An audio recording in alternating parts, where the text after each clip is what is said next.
There you go. David had this desire to build this home for God. Was it a wrong desire? No. And God even himself says, David, I didn't ask you to do that for me. And he said, man, it moves me.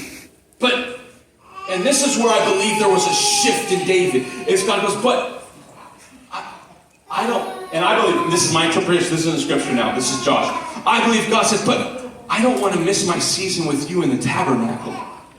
And he said, so I'm not going to let you establish this home for me, but I'm going to have one who's going to be in your lineage that's going to establish it eternally. Jesus. And the interpretation to David was, well, then one of my sons is going to build a temple. When we know very well that God wasn't talking about a temple, he was talking about Jesus coming and establishing a home permanently.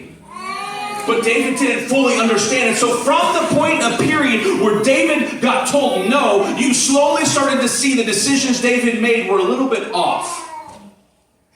From Bathsheba to killing his best friend so he could be with Bathsheba, to coming back to God and then only caring about his kids and not wanting to right the wrongs.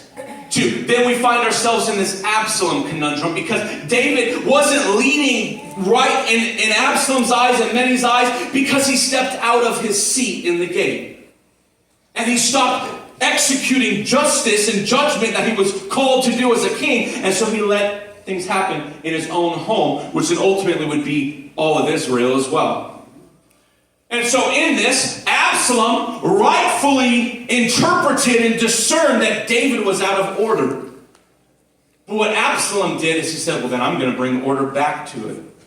And as soon as David stepped into the place where when Absalom stepped into the place that David could have, had he killed Saul, Absalom decided, I'm going to do that. And he took that way out and instead divided the kingdom even more.